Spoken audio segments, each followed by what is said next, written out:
perkenalkan lagi ya, mungkin ada yang lupa. Perkenalkan, nama aku Tia dan rekan aku. Halo semuanya, perkenalkan nama aku Krisna Dewi. Oke, jadi hari ini Kak Krisna kita kedatangan tamu yang sangat luar biasa dan keren banget karena ini ada hubungannya sama bisnis nih. Mungkin langsung aja perkenalan Kak. Oke, halo semuanya, saya Gus Dwi. Jadi saya adalah perwakilan dari Duparum Flore, tapi tim yang lain, rekan-rekan saya yang lain itu berhalangan hadir hari ini. Jadi hanya saya yang hadir hari ini. Baik, itu dia sesi perkenalan dari entrepreneur muda kita. Dan perlu diketahui juga bahwa Gus Dwi ini merupakan salah satu mahasiswa yang kemarin sempat mendapatkan juara harapan 1 dalam ideasi Instiki tahun 2024 dan juga berkesempatan untuk mendapatkan pendanaan dari P2MW yakni program pembinaan mahasiswa Instiki. Oke, bisa kasih tepuk tangannya teman-teman. Keren banget ya Kak ya? Iya dong. Oke, aku tadi sempat dengar nih ada kata-kata Duparum. Mungkin teman-teman di rumah belum ada yang tahu. Mungkin Gus Dwi bisa jelasin apa sih Duparum itu dan filosofinya mungkin. Oke. Teman-teman. Untuk Duparum ya, jadi itu sebenarnya sederhana aja, namanya Duparum itu bisa dibilang sebagai Dupa Harum. Itu simpelnya di Duparum. Tapi selain nama Duparum itu ada sambungannya lagi di Flore. Itu Flore itu diambil dari kata Latin sih, jadi bunga. Flore itu artinya bunga, jadi Duparum Flore berarti kayak wewangian dari bunga-bungaan seperti itu. Filosofi yang basicnya lah seperti itu. Jadi namanya itu nggak cuman sekedar ngambil nama asal aja karena ngejual dupa, jadi dupa dan dupa itu harum, Duparum kayak gitu aja. Tapi ada dari ngambil dari bahasa Latinnya juga kayak gitu ya.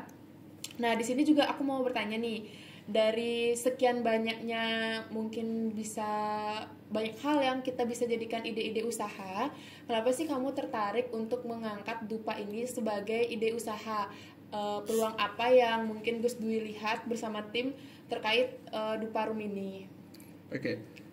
Mungkin dari peluang ya, memang betul dari sekian banyak mungkin ada ide bisnis yang bisa kita angkat. Saya dan tim waktu itu memang sempat mikirin beberapa opsi sebelum nentuin kita pakai dupa gitu. Cuman kalau balik lagi di sini Duparum Flore itu memang tujuannya hadir bukan cuman untuk berbisnis, tapi gimana caranya kita supaya bisa ngasih impact ke orang juga, baik di sekitar maupun lingkungan, sesuai tagline atau visi kita yaitu merajut warisan budaya dengan inovasi keberlanjutan. Kita kasih tepuk tangannya dong. Harus ada dampaknya juga ke masyarakat. Oke.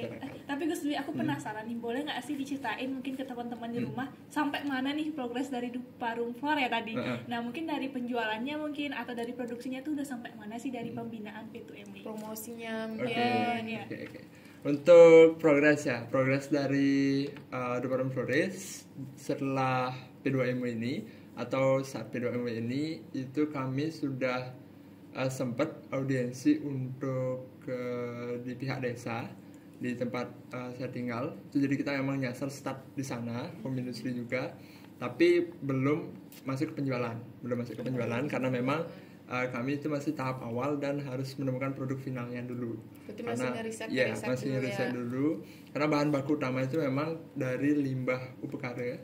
Jadi kita pastinya nunggu ada upekare dulu atau kita ngumpulin sendiri di rumah, aktivitas di rumah. Jadi masih eksperimen di sana dan jalin kerjasama dulu lah sama partner mungkin kayak penyuplai bahan-bahan atau apa, dan persiapan kita belum sampai sana seperti itu. Oke, aku tertarik nih karena tadi kan disebutkan dari limbah upekare. Nah, nantinya untuk Duparum ini itu akan digunakan sebagai dupa persembahyangan atau hanya untuk pengharum-pengharum ruangan saja? Karena kan itu bisa dikatakan limbah ya. Jadi udah nggak sukle. Kalau kita di Bali kan bukan hanya sekedar bersih tapi juga suci. Ya. Kalau dari Duparum Flore sendiri itu targetnya memang untuk aromaterapi, baik untuk yang yoga atau mungkin pengharum ruangan itu bisa dijadikan alternatif ya, bukan untuk persembahyangan. Oh, berarti bukan dupa untuk persembahyangan. Ya. Oke. Satu lagi dong Gus Dwi, jadi kan dari ideasi itu sampai akhirnya mendapatkan pendanaan dari P2MW itu apakah semua pemenang-pemenang dari ideasi kemarin itu dia langsung mendapatkan pembinaan dan pendanaan atau terpilih nih siapa aja yang mungkin memiliki potensi yang dilihat oleh kampus lalu itu mendapatkan pendanaan? Oke. Untuk yang dari ideasi sampai bisa ke P2MW memang semuanya dapat berpartisipasi di sana. Semua yang lolos, yang waktu diideasi itu wajib ikut. Kemudian untuk yang lain juga bisa, cuman saat di P2MW itu hanya siapa yang memang terpilih setelah melakukan proses seleksi lah dari ke pusat, seperti itu. Jadi yang ikut bisa semua. Terus untuk yang terpilih itu nanti baru dikasih pengumuman, baru nanti bertahap dari ada bimbingan teknis sampai baru bisa ke pendanaan dan ada nanti pelaporan juga di akhir. Itu. Tapi kalau Gus Dwi sendiri ini udah sampai ke pendanaan atau belum? Atau masih merebutkan pendanaan itu? Kalau di Deparum itu kebetulan kami dan di P2MW tahun ini sudah masuk di pendanaan. Ya, sudah mulai realisasi untuk membelanjakan dana yang diperoleh seperti itu untuk pengembangan ide bisnisnya. Ya, mungkin boleh di-spill nggak sih Kak? Atau mungkin kalau rahasia juga nggak apa-apa. Ya, sebenarnya tidak rahasia juga, ini jadi rahasia umum karena memang untuk tahap awal seperti yang saya katakan tadi itu di tahap awal maksimal mendapat 15 juta. Kemudian di tahap yang bertumbuh yang sudah bisnisnya terrealisasi itu menyentuh di 20 jutaan. Jadi ada sekian banyak ide bisnis. Itu ada yang sudah bertumbuh dan ada yang bertahap awal. Kebetulan di kami sekitar 10 jutaan. Oke. Sekitar 10 juta. Jadi kan itu baru pembinaan 10 juta. Ketika nanti sukses dikasih dana lagi atau enggak? Untuk sistemnya kayak gini mungkin kalau boleh cerita, dia kita ikut di P2MW ini, kemudian kita mendapat pendanaan. Pendanaannya itu kita gunakan sedemikian rupa untuk mengembangkan kan. Yeah. Setelah ini sukses untuk kita kembangkan dan kita realisasikan sebagai bisnis sungguhan, yaitu jadi milik kita dan kita tidak ada nanti bakal dikasih lagi juga enggak, dan tidak ada harus dibalikin ke pemerintah berapa, tapi kita harus sukseskan itu dan pergunakan sebaik mungkin kesempatan dari pemerintah untuk kita ngerealisasiin apa yang ada di kepala, kemudian jadikan sebuah bisnis sungguhan. Mantap, semoga prosesnya berjalan lancar ya, progresnya juga semakin naik ke depannya. Oke, udah dapat pendanaan, udah cuan nih teman-teman di rumah pasti kayak wah keren banget tuh dapat cuan. Tapi kalau ada manis pasti ada pahitnya nih ya kan. Nah mungkin di-spill dong apa sih tantangan dari Gus Dwi dan teman-teman nih selama mengikuti program ataupun proses ini, apa yang menjadi tantangan tersulit itu dalam melaksanakan ide bisnis ini? Oke, betul. Karena memang sudah mengecap ya yang enaknya barusan ya dapat kabar bagusnya, kita udah dapat pendanaannya, tapi jangan sampai nanti uangnya disalahgunakan. Jangan sampai itu, karena memang itu uang pemerintah dan memang kita pergunakan untuk sebaik mungkin. Kan bagus ya untuk dapat kesempatan ngerealisasiin sesuatu tidak mengeluarkan uang spesial pun dan kita manfaatkan itu. Jadi disupport ya. Ya, jadi disupport.